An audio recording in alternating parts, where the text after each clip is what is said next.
waaw dañuy sant yàlla mais sant aussi monsieur le président de la république bi mu amee xalaat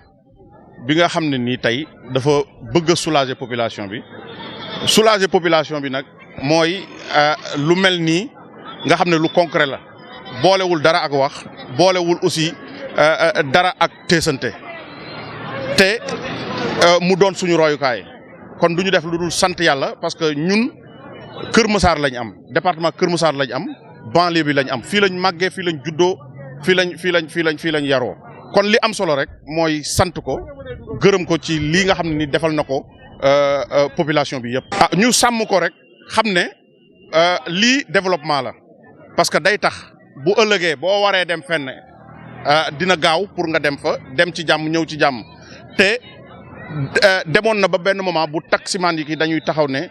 nangam wala duñ fa dem te loolu aussi day wàññi lu bari ci koom-koom kon sant yàlla rek wax leen ñaax leen rek pour ñu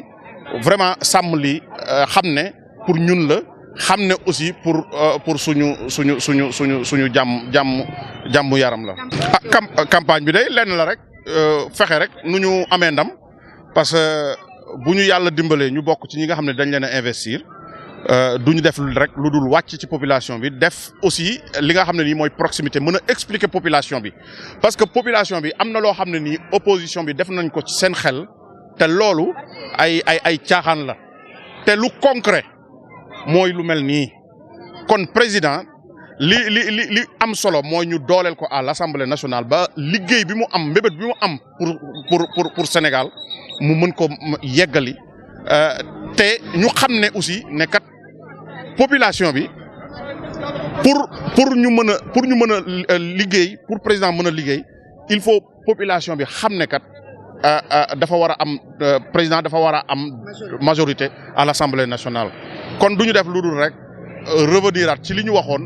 ci bi ñuy commencer suñuy propos mooy sant monsieur le président gërëm ko te bañ a topp opposition bi nga xam ne nii ci caaxaan la ñu nekk bëgg bañ a topp aussi population bi nga xam ne nii